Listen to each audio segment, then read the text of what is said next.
an open mind, you may be surprised.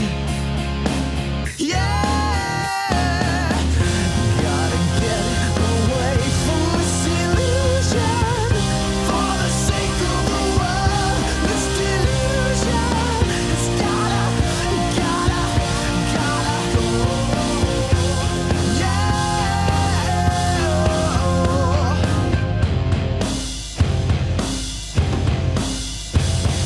Hey everybody, welcome to another edition of the Atheist Experience. We are live. It's Sunday, August 7th, 2011. I'm your host, Matt Dillahunty, and much like Oprah and Harpo and Teller, this is Beth. Actually, Beth Presswood, my soon-to-be wife. Welcome. Thank you.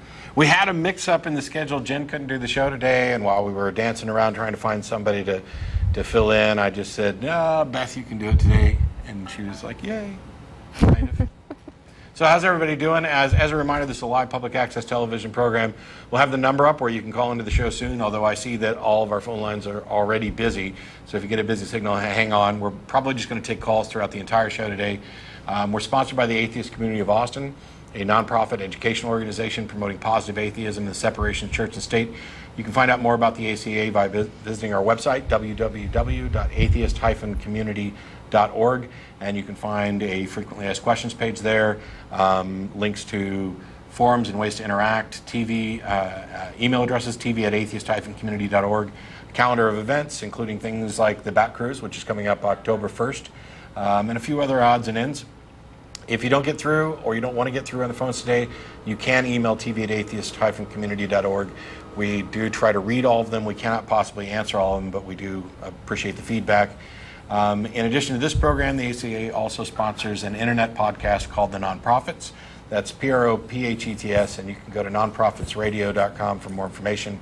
We were live yesterday. Dennis, unfortunately, is out recovering from pneumonia, and Russell was picking up Ben from Camp Quest. Although Russell did do a phone interview in the car, which he managed to email in time to get on the show while it was still live. Linnea Daly and Jay Davis joined me yesterday. We talked a little bit about Governor Rick Perry's prayer event in Houston, the American Atheist lawsuit about the Girder Cross Memorial issue, and a few other things. So how are you doing today? I'm just fine. You are? Mm-hmm. You look just fine. Might I say, you're probably the prettiest co-host I've ever had. Thank you. Easily my favorite already. Mm-hmm. But for those who think that this is Beth's first time on the show, that's actually not true. Mm-hmm. We've got a clip. Some of you may remember, some of you may have seen. If you guys want to go ahead and run this, Beth called the show during the Foolish Atheist episode a couple of years ago, and prank called us as Eve. I think. What you have for us? How you doing? So y'all don't believe in God, so y'all don't believe in anything. No, that's not true. No. Well, God's everything, so if you don't believe in Him, then you believe in nothing. Oh, okay, so you're defining God as everything. Well, God made everything. Like, how can you walk outside and look at the trees in the sky and be like, there's no God? So, The Big Bang didn't make the trees. and can we turn that up a little bit? I'm having a problem. Actually, we can go ahead and kill that Okay, clip. So, We don't have to keep it going because we're actually here. No, in fact, she was not a believer at the time. Tell us a little bit how that call came about, and I guess your kind of background and how you got to where you are now. Okay, well, I grew up Southern Baptist, and I became an atheist. I was probably around 16 or so when I became an atheist, and in college I started listening to the Atheist Experience. Around May 2007, I actually figured out. And I loved you. I thought you were wonderful. I didn't love you like that back then. Well, all right.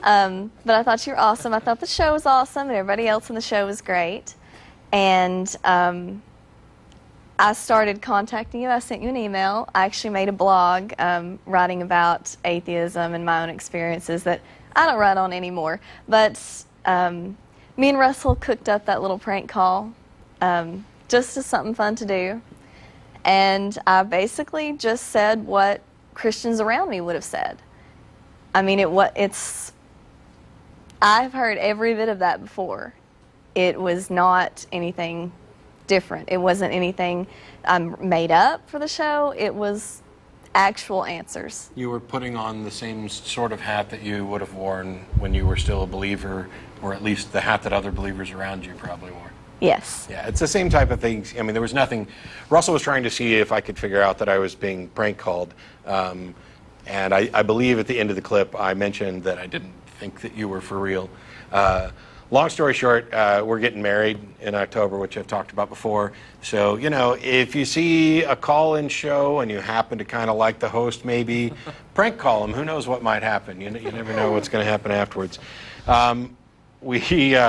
I'm having a little bit of difficulty with our caller list, but we'll see what we can do. We got Kenny in Elk Grove. Yes. Hey, Kenny, how are you? Pretty good. Are you hearing me okay on speaker? I can, actually. Can you hear us? Yes. All right, what do you got for us?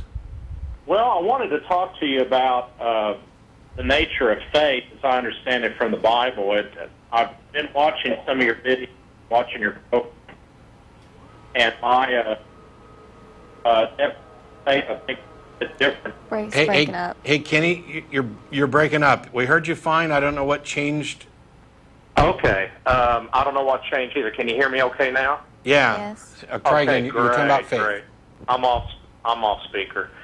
Anyway, I want to define faith, first of all, just start out with that, because I've got a different bent on it that I've been hearing on your show. It kind of sounds like you guys are a little sowing Kierkegaard, where it's a blind leap into the dark. It isn't really based on evidence, and I don't look at it that way. And see, my take on faith isn't that I don't view it in the sense that it is a belief. I view it as people have beliefs, and when they say their beliefs are justified by faith, I believe that explanation or that response, the appeal to faith, is the answer people give when they don't have a good reason for their beliefs. If you have a good reason, you don't need faith. You don't need to call it faith. I mean, I wouldn't say that my belief in something is based on faith if I actually had evidence and good reason for it. Okay. Well, my take on faith is that it's a system of perception that establishes criteria of reality. To me, Christ, when he said, "I'm the way, the truth, and life," truth is reality, and he's either a reality or he's not. And so my view of reality is centered in on the person of Christ and what he was supposed to have been like. That's why, as a Christian, my view of reality is limited only to what I see all the time or what I reason out on my own. But at the same time, my definition of faith is rooted in Hebrews 11:1, which says it's the assurance of things hoped for, which sounds very predictive. It sounds very predictive. Well, it may sound predictive, but it's not predictive in any scientific sense. I mean, that's a platitude. Okay, well, it's a belief. It's a belief in another person that's developed. It's a trust that you have in another person who, over a period of time, has given you a reason to trust in them, to have a trustworthy feeling about them or towards them. Like if your father helped you cross the street Monday through Thursday to the bus stop as a child, on Friday you're going to trust him pretty well to get you across the street safely because of the last 4 days he did it that way. But those are not the same kind of interactions. Hang on, Kitty. But those are not the same kind of interactions that you have with Jesus. So you're saying that you have some sort of interactions with Jesus? Well, most Christians would have to say that they have an interaction of Jesus on some level, or they don't claim to have a personal relationship with him. Okay, the thing is, if my dad helps me cross the street, that's something that's demonstrably real.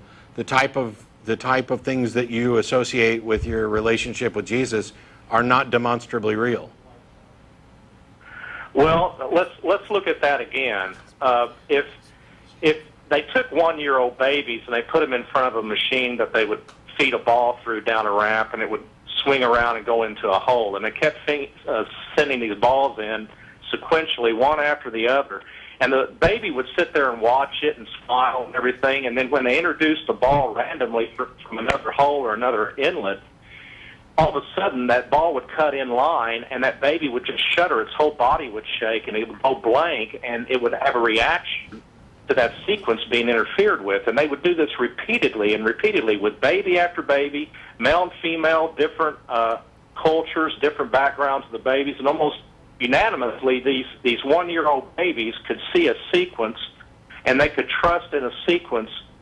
And this led a lot of child psychologists to believe that when a parent trains their child in something, that it's very important to be consistent with what they're trying to teach them, anything they're trying to teach, not just discipline, but trying to teach them anything. What does this have to do with Jesus or anything? Well, because the reason I believe that Jesus Christ will come back again is because I don't have any reason to believe that anything else that he said he was going to do, he didn't do. Why do you believe he did anything? I mean, because I don't have any reason to distrust the Gospels. Okay, so you're going to believe anything that you don't have a reason to distrust? Oh, of course not. Well, that's if you say no. Hang on, Kenny. I would distrust. Kenny. If you say that your reason for believing is that you don't have a reason to disbelieve, that is a shifting of the burden of proof, which you yourself acknowledge you wouldn't do for anything else, which means that the real reason you believe is something that you haven't talked about yet. It's not because you don't have a reason to disbelieve. There is something else. There's some other reason that you believe. Otherwise, you would apply this for any other claim. Why do you believe? Tell us that. Well, I believe because I believe that the information that we have about the resurrection of Jesus Christ contained in the Gospels and in the 15th chapter of 1 Corinthians is reliable historically. And how do you determine that that's reliable? Because, I mean, you're talking about claims that are tell you? Let me say, you're talking about claims Okay. that are supernatural in nature for which there isn't confirming evidence. So basically you're believing a story. Well, there are eyewitness accounts. Where? Well, you've said on your program that we can't determine who wrote the four Gospels. And that's correct. And it's then even you've written. also said on your program, which isn't true, I can confirm it. Okay, the well, other thing is, stop, Kenny. Stop. What Bible do you have? Do you happen to have like an NIV? I have pretty much all of them. Okay. Would you open the NIV and look at the front page, the facer page for each of the four Gospels where they explicitly say that we have no idea who the authors of these are? Would you go around to every New Testament scholar who's admitted that we don't know who the authors of the Gospels are? And would you then enlighten all of them, since you seem to be able to demonstrate something nobody else can? Appeal to authority. Appeal to authority? They're anonymous, Kenny. Can you let me give my reason? Because I'm making this phone call, I'm not representing the NIV. Okay, but you're asserting that you can demonstrate who the authors of the gospel are, and what I'm saying is that the New Testament scholars have almost to a man admitted this. I mean, it's printed right in the Bibles. We don't have any of the original autographs, and they're all written anonymously. So you're claiming to be able to demonstrate something that Bible scholars say can't be done, and I'm wondering how you do that. Well, why don't you let me do it? I'm waiting. Okay, great. All right. What happens when a first century papyrus literary work was written? They always put a syllabus or citybos tag of papyrus reed, glued it onto the scroll with the name of the author and the title of what was written. In the case of Luke, they would have said Luke Evangelion, which is basically saying Luke's gospel. Now, the reason why we know this occurred isn't because we have the first century documents. We don't have to have them. It would be a mistake actually to hold on to them, since the ink rubs off the papyrus, and it would cause you to literally misread the gospel itself. So they would throw these away after they were copied. But how do we know that we've preserved Luke? And the reason we know we've preserved Luke is that if you look at the church fathers, you've got three of them. You've got Arjun, you've got Tertullian, you've got Irenaeus, who state that Marcion took the original Gospel of Luke that was circulating in the church at that time, and this is middle second century, that was circulating throughout the church, and he took it and he deleted portions of it and wrote his own gospel. And what does that have to do with? I'm not finished. Yes, you are. Yes, you are, Kenny. What does that have to do with the authorship? I'm getting to it. Hurry up. This isn't a 4-hour show. Yeah, I know, but if you hadn't done 50% of the talking, I could have gotten I'll tell you done. what. How's that? I've already lectured on the state of the biblical canon. You didn't give the reason for why you want to believe. Now you can call back in and wait in line. And I'm sorry if you think that's entirely unfair, but giving me a lecture on what Arjun and Tertullian had to say about what Marcion did is not only mind-numbingly boring, it shows that you've read just enough to be dangerous, and that the New Testament scholars, by the way, many of whom are Christian and wrote those little things at the beginning, who say that, we have no good reason to say that we know who these authors are, and they've done dating on these things to show that some of them couldn't possibly have been written by the people that their names are associated with, and the fact that it's just church history. But even if you set all that aside and you were absolutely correct that the Gospels were written by people that you could identify, you have no way of verifying anything that's written in there as actually true. You are believing without evidence, and you gave your justification for it, was that you don't have a reason to disbelieve. That's a logical fallacy. You then went on to state that you believe it because you believe the stories. Congratulations. There's 1,000 other stories that you don't believe, which means you are not applying rigid, reliable standards to your beliefs. You're playing favorites. You found something you like, you ran with it, you studied, you couldn't find anything to disconfirm it, which is a shifting of the burden of proof, and therefore you think you're rationally justified. You are wrong, sir. Very, very wrong. I know because I used to do exactly the same thing. If you can't get to the answer without giving an entire lecture about forefathers, which you don't even realize that what you're talking about can't possibly demonstrate the thing that you claimed you could demonstrate. But now it's not fair for me to talk about you all. I've hung up on you, so thanks. Dave in Berkeley, how are you?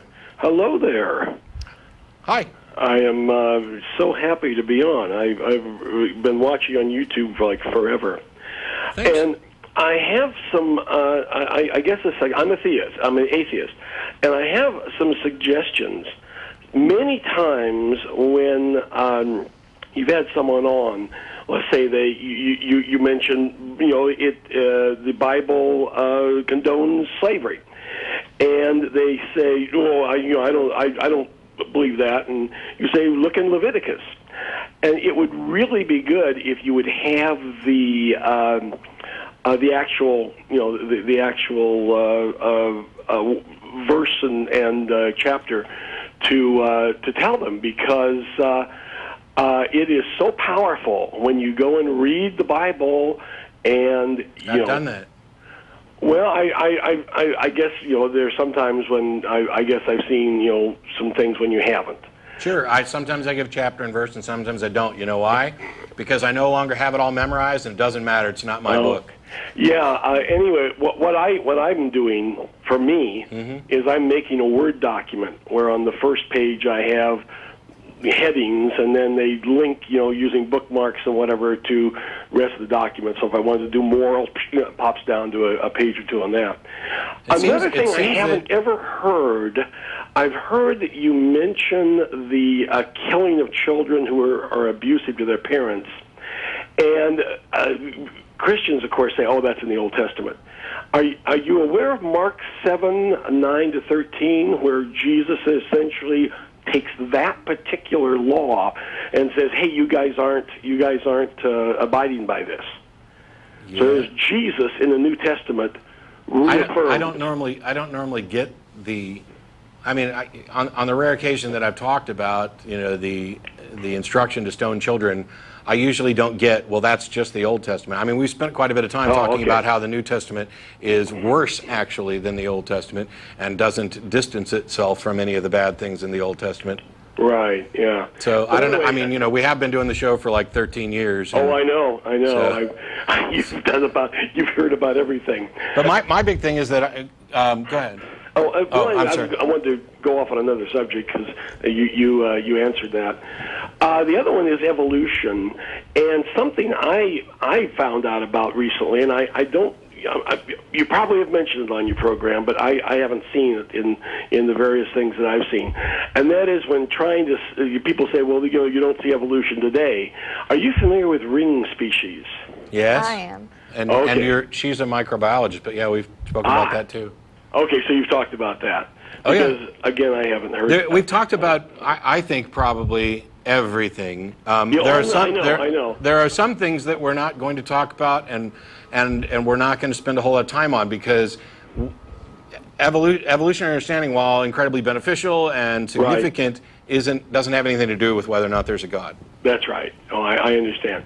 Anyway, the last thing I wanted to mention is a lot of times they justify Christianity based on it being the oldest monotheistic religion. Yeah, which also it's isn't not. true. Yeah, I know that, and I don't remember you mentioning Akhenaten, or however he's pronounced, the Egyptian pharaoh that came up with the first monotheistic that we know of anyway thing, and he has this wonderful hymn, Akhenaten, or anyway his prayer to Aten, which is the sun god. Sure. And it is just Right. it's actually been compared to Psalms 104.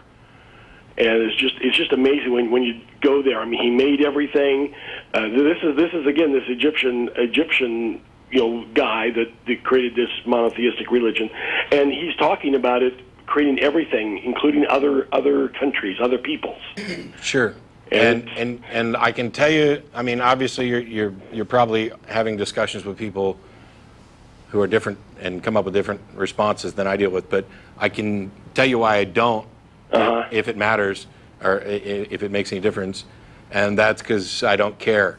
Okay. Even if it were true that Christianity were the first monotheistic religion, that doesn't tell us anything at all about whether or not it's true. The fact that I'm just saying that I understand. Christianity's predated. I don't care. Right. That's what I'm saying. Okay. I don't care if there was another monotheistic religion before it. It doesn't matter. The fact that they've made a false claim is neat, and we can demonstrate that it's just false. Right. But even if it were true that Christianity were the first monotheistic religion, that changes nothing. It doesn't tell us whether or not it's true. Oh, I understand that. Yeah. Sure. But that was all. I just wanted to mention those things. I love your program, and keep it up. Thank you. Thanks, Dave. Bye-bye. Did you have anything to add? No. You have to be more forceful. I'm prone to just like talking right over people. I know. Like she doesn't know that. Arjun in Kansas City, Missouri, my original hometown. Hey, Matt. First of all, I want to say I'm a big fan. Thank you. Of me or Beth? I'm actually from India, and I'm an international student here, and I moved in like around 6 to 7 months ago. And I've been noticing a pattern that Christians employ against, for getting people to convert back to Christianity. And they target international students and mostly Indians and Chinese. When we come here, we expect a different kind of culture, and we expect friendly people, but unfortunately, a lot of American students and other people are not so, like, they build a wall outside of there, and they have their own cliques. So what these guys do is they behave friendly, and they help us out, and they take us to groceries, and they give us lots of stuff, and by means of that, they have this sense of, they instill a sense of gratitude that, we should reciprocate. And they call us for Bible studies, and slowly, gradually, they instill in us this, this fear. And I personally was I had a first-hand experience of that. And they also use another tactic. Chinese students, they struggle with English a lot, and they want to learn English here badly. And they tell them that, come over to Bible studies and we'll teach you English, and you just have to learn about the Word of God. And it's amazing to see how many Chinese and international students are being converted even today in these universities. And they not only do that independently, but they ally with the universities in the name of campus ministries. Sure. And and they do all this stuff. So what would be a good way to, like, counter this and prevent this from happening? Do you have a secular student alliance or an atheist group at your school? No, unfortunately we don't, because I'm talking about my experience in North Carolina. There's a place called Reno, and unfortunately there isn't any atheist organization. But if there was, it would be, I don't think international students would be ready to take help from, just because atheism has such a negative connotation to it. I don't. They'd be more happy to take help from Christian missionaries than atheists, because they don't know what their agenda is. Well, sure, and that becomes this kind of culturizing process where not only are people equating, American culture or the culture of kindness with Christianity, but they're building this idea of this is the majority view and opinion, and you're better off, associating with this group. Religions have always preyed on people who have some weakness or another, whether it's just because they are an outsider, a stranger in a strange land, which puts them in a position where they are potentially vulnerable. They've done it with, whether it's battered spouses and anybody facing a problem. Hey, let's show them a kindness. They will associate that kindness with the religion that we're proselytizing, because we are convinced that our religion commands us to be kind, and therefore this will demonstrate the truth of it, when in reality all it's doing is demonstrating that people can be kind and that people can be encouraged to kindness. And the fact is, people can be encouraged to kindness for any reason. It doesn't have any dependency upon their religious beliefs being true. I love the fact that the first thing that Beth asked was if you had like a secular student alliance, because having secular groups, there's potentially some negativity associated with it, but the only way to overcome that is to grow those groups and to make those groups about educating people and helping people and letting people know that this isn't necessarily tied to one's religious beliefs. Okay, so you're saying the best way to go about this is first start a secular organization and just let the word out there that we can help people too, and we can help other international students too. Yeah, well, it doesn't even necessarily have to be a secular organization or an organization, anything other than, hey, here's a group that helps people without the strings of a religion. It's like it's great that there are groups that go down and feed the homeless here in Austin, but the ones that do it by driving down a truck and having a church service so that we're going to offer them food while they have to seemingly participate in some sort of religious festival, they're still doing good. I don't want to take that away from them. Right. But it's kind of tainted. Whereas there's another group called Atheist Helping the Homeless, which was started by Joe Zemecki, one of the founders of the TV show, and he's currently the Texas State Director for American Atheists. And they are atheists, but they just go out and help the homeless. That's it. They don't say, hey, we're atheists and we're here to help you. They go out and help, and if somebody happens to ask, which happens from time to time, what church are you with? That's a good opportunity to point out that we're not with any church, and why would you assume that somebody helping you is with a church? We're not trying to get anything from you. We're really just here to help. Okay. Cool. Well, yeah, thanks a lot, man. That really helped me out. Great. Thanks for the call, Arjun. Yep. Bye. All right. As a reminder, after the show's over, we get together and go to dinner at El Arroyo. I'm sure they'll have the address up on the screen there in a little bit. Any atheist or atheist-friendly person is welcome to join us. You don't have to be a member to attend. As long as you're not coming down to preach, proselytize, or provoke, you can come down and have dinner, drinks, conversation with some of the people involved with the show. We've got, I got the right number, Sed in Adelaide. You're listening. Hey, how are you? Hello. I'm going pretty good. Can you hear me all right? I can, but you might want to turn computer. You might want to turn down your stream and stuff because there's an obvious delay that's going to be confusing. Yes, I'm trying to get away from the computer. Someone else is watching. So what do you got for us?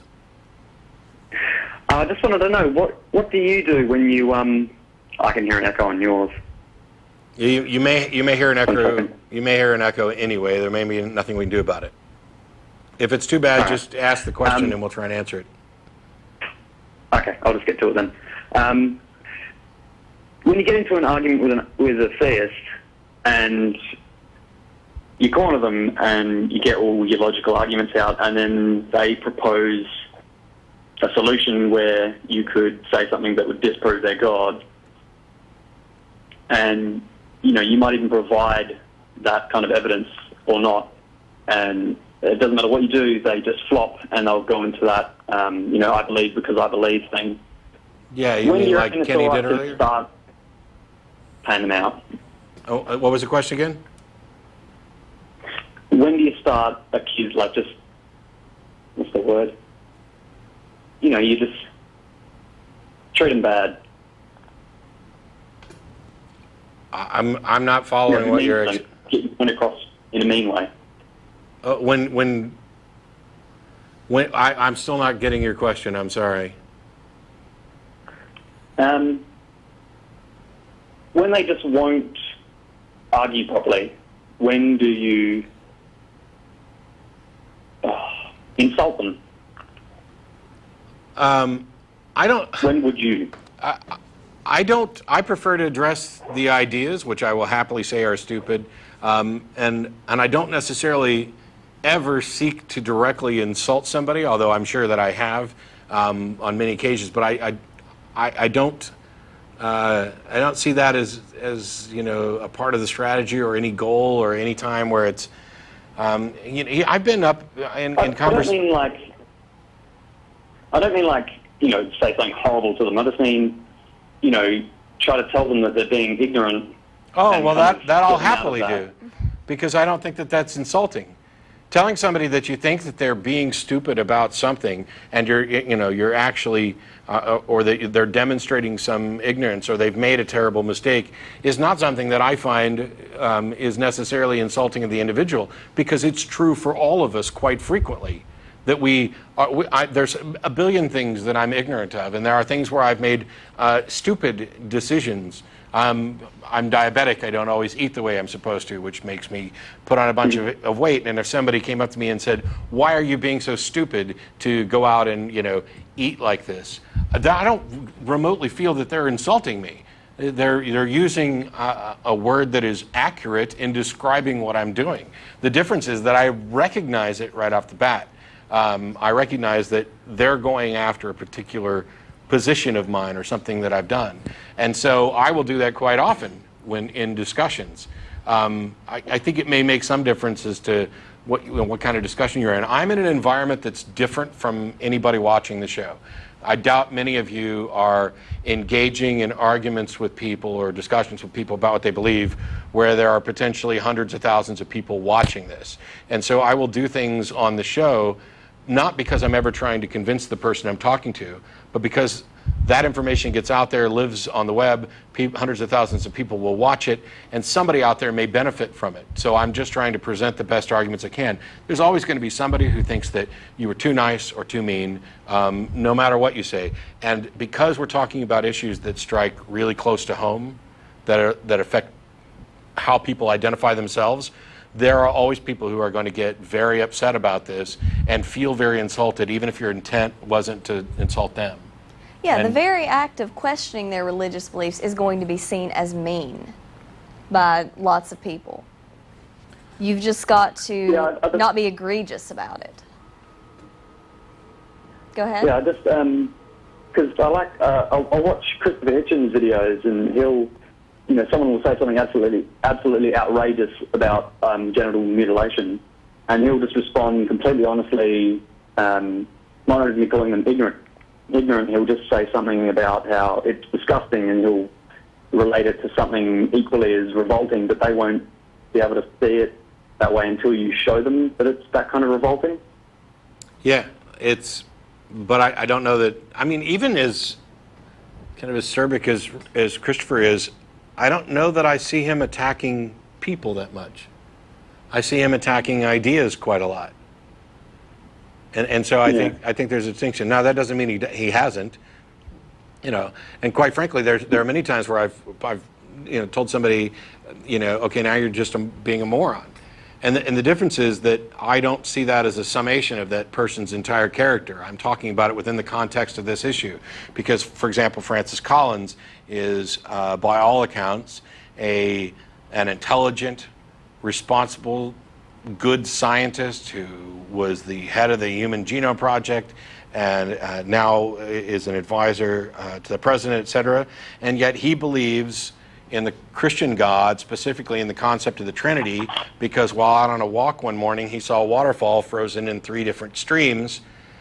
That's stupid. And on that day he was being particularly moronic. And with relation to that particular subject, he was being idiotic and continues to be so. But I'm not evaluating his entire character or saying that he's necessarily, or I'm necessarily smarter than him in every area. When it comes to the God question, I think he's not only wrong, I think he's demonstrably foolish by any account of how we go about deciding what's true. All right. I don't know if that answered your question or not. Yeah, that kind of gets to it, yeah. Okay, cool. The other thing is that, if you're finding yourself frustrated in conversations with people about these subjects, and it's just, maybe it's an email discussion or a forum discussion or something private, there's absolutely no reason not to just bow out.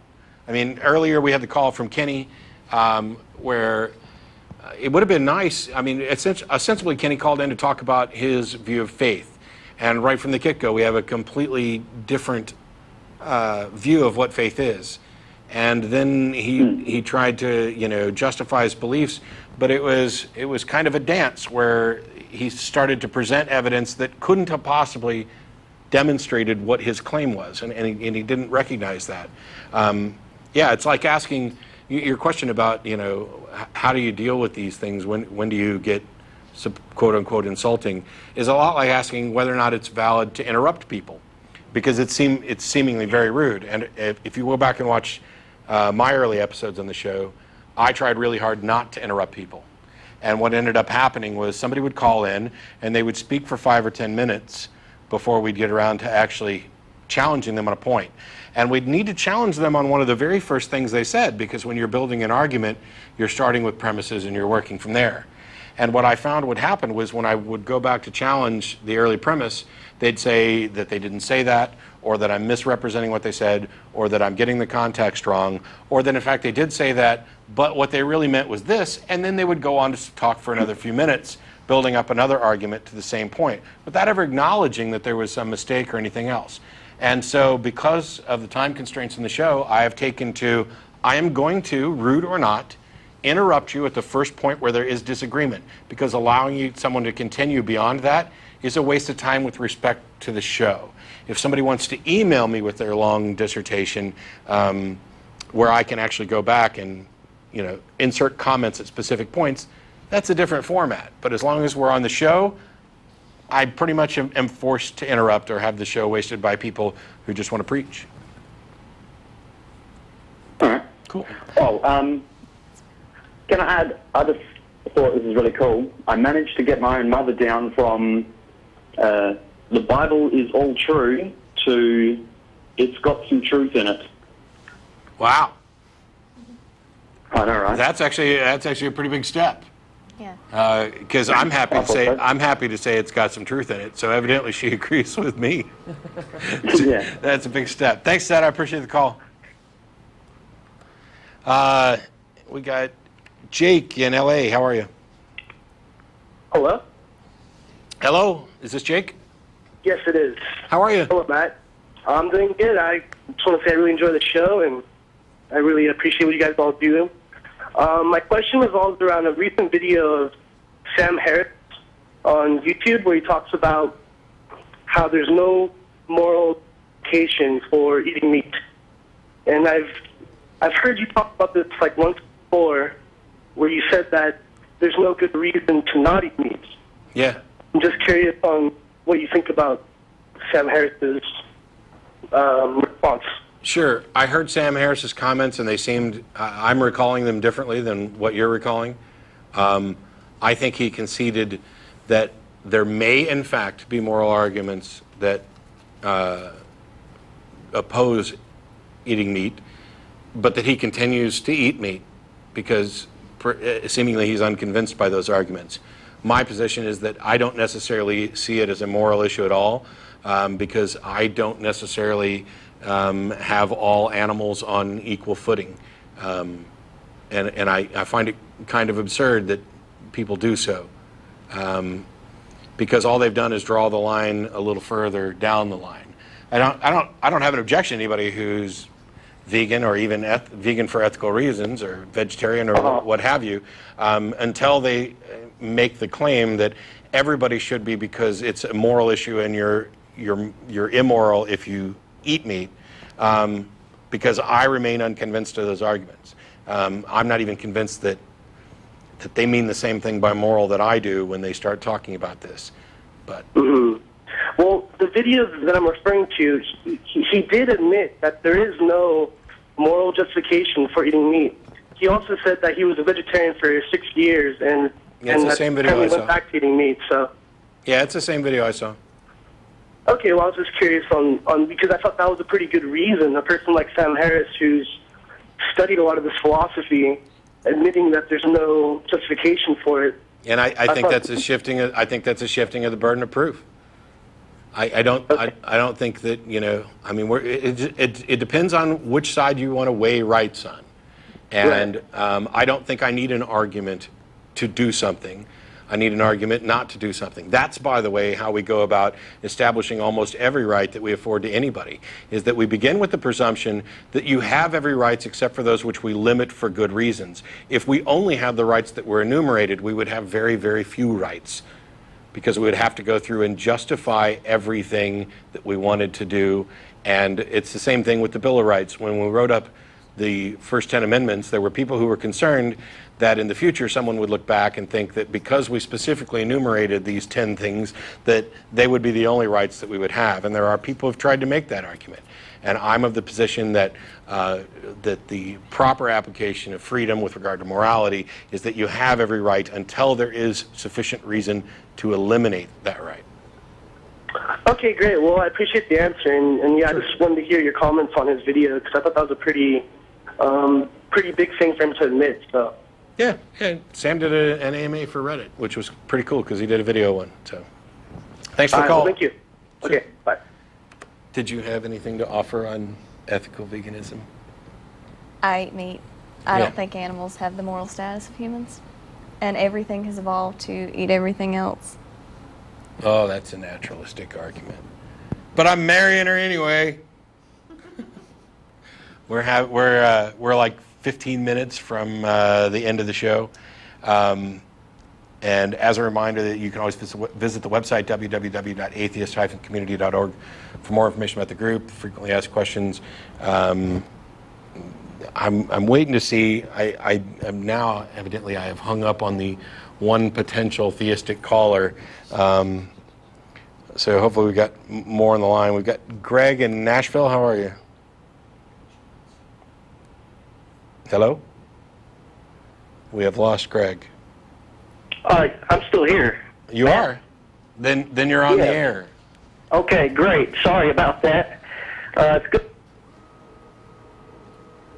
And now you're gone.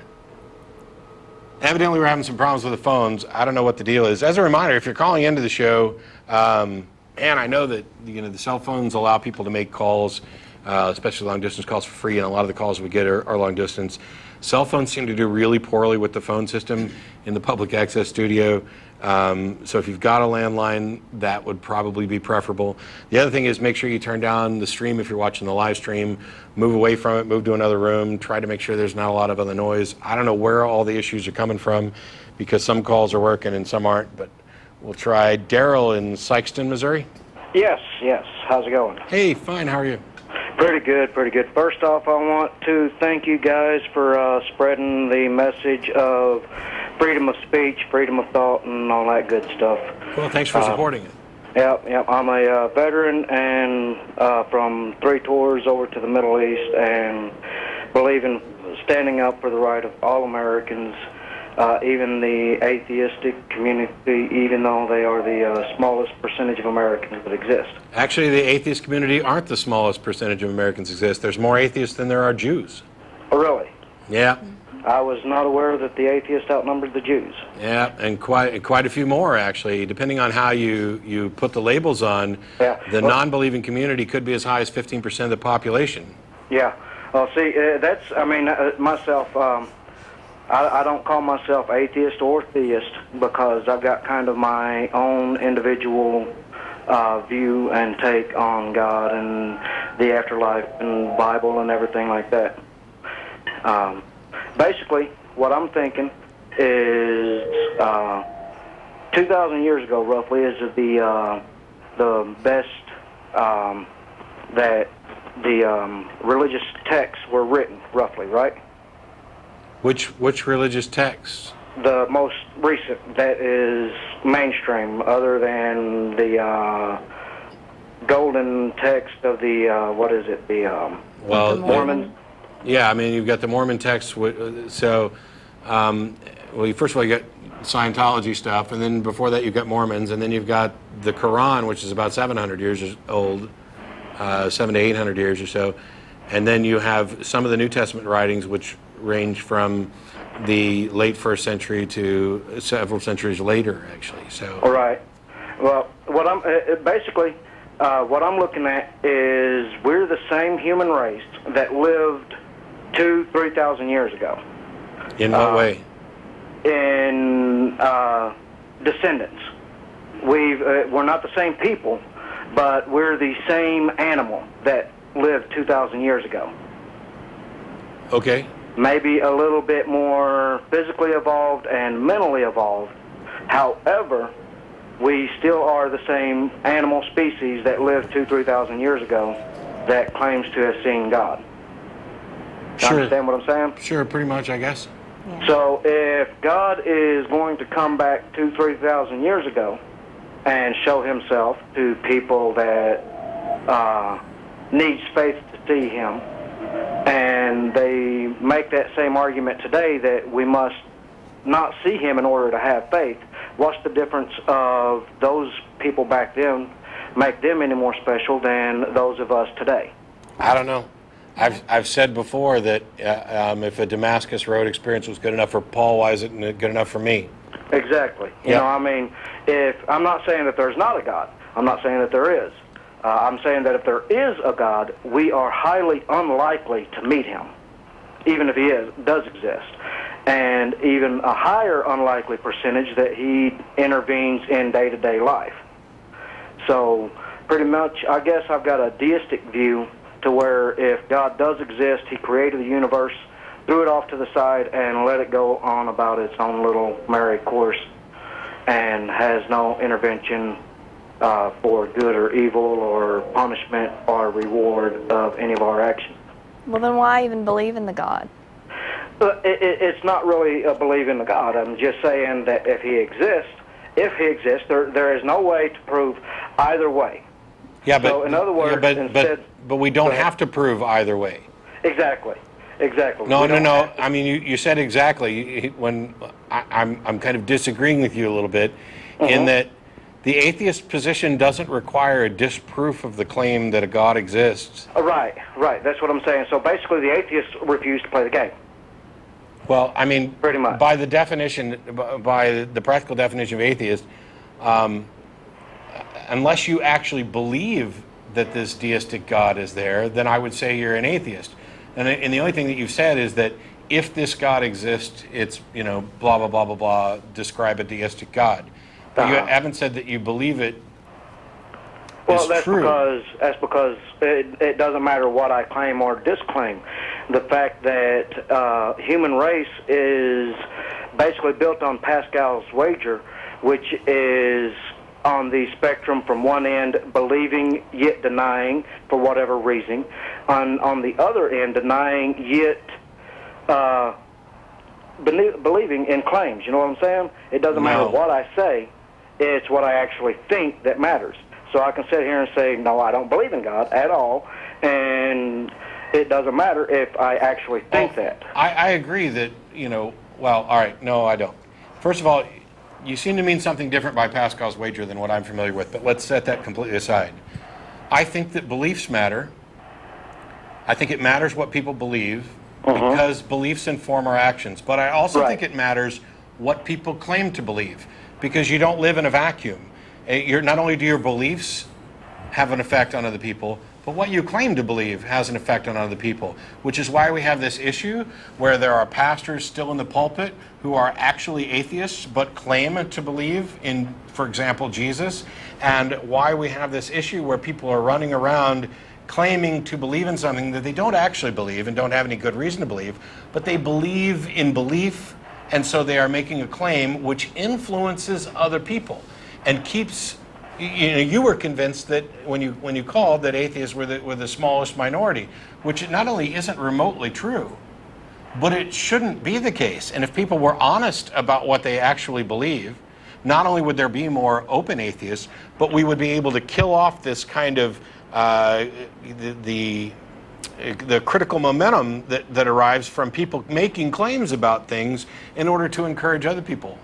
So I think beliefs matter, and I think claims matter. Okay, I see where you're coming from. It all makes sense. Yeah, I will agree with you, especially with the example of you use the atheist in the pulpit. Yeah. Which I know personally. There are a couple that I know of because they are my what I would call associates that I deal with from time to time, and I know how they talk outside the pulpit in my house, sitting around the table enjoying a freaking J. You know what I'm saying? I will agree that, the actions of other people, aside from what they claim as well, is also renders people's actions. Yep. So. All right, Darryl, I appreciate the call. Thank you. All right, Matt. Talk to you. Cheers. We've got Tom in North Hills. Hello? Hey, Tom, how are you? Hi. How you doing, Matt? I'm pretty good. I missed the beginning of the show. Who's the lady on the left? That's Beth, my soon-to-be wife. I'm going to let her answer your question. Oh, hi. Hi. I have my grandpa died about maybe 8 months ago, and this is my first having to deal with a death as an atheist. I was wondering how you'd go about do that. Any tips on it? Well, I actually lost my great-grandmother, my last great-grandparent, several months ago. And it's very hard. Mine was especially wrapped up in some family issues over me being an atheist. I think the best thing to do is just to remember your grandfather, remember the good times, and, try to keep his memory alive in some way. And, just deal with it as best you can. Yeah, it was pretty easy to deal with because, we know it was coming. Mm-hmm. It wasn't like a sudden thing. He was very sick, so, you kind of had time to prepare mentally for it. And, that's basically what I've been doing, just remember the good times. I mean, he had a good life.